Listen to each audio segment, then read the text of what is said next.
প্রিয় ভাই বোনেরা, আপনারা জানেন যে রামিচা ধর্ষকাণ্ড নিয়ে সারা দেশ এখন যখন তোড়পাড় হয়ে যাচ্ছে, ঠিক সেই মুহূর্তে এখন ঝিনাইদহ সদর হাসপাতালেও অবস্থান করছে আরেকটি শিশু। তাহলে এর দ্বারা কি বোঝা যায়?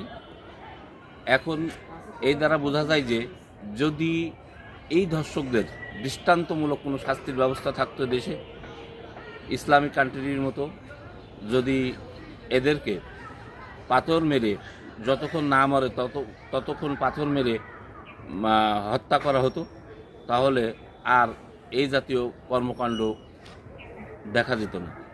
কিন্তু সারা বাংলাদেশে কিছুদিন পরপরই আমরা দেখতে পাই এই জাতীয় ঘটনা, কিন্তু তাদের কোনো বিচার নেই, তাদের কোনো বিচার আর দেখানো হয় না, মিডিয়াতে প্রচার হয় না, যার কারণে শুধু ঘটনা ঘটাকেই মিডিয়ায় প্রচার দেখানো হয়, কিন্তু কোনো শাস্তির ব্যবস্থা না থাকার কারণে এইসব কাহিনী বেড়েই চলেছে।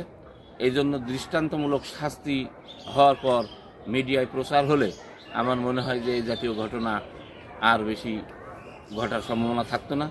দেখেন যে এখনও একটা ঘটনার জের না কাটতে কাটতেই আর একটা ঘটনা ঘটে গেছে। তাই এরম সারা বাংলাদেশেও হয়তো বা এরম ঘটতেছে। এই জন্য সরকারের প্রতি অনুরোধ, যত দ্রুত সম্ভব দৃষ্টান্তমূলক এই ধর্ষকের বিচারের দাবি করছি।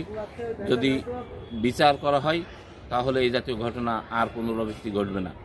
সবাই আমার সাথে একমত কিনা অবশ্যই আপনারা কমেন্টে ঝড় তুলে ফেলুন, যাতে এই ধর্ষকের শাস্তি নিশ্চিত হয়। ধন্যবাদ সবাইকে।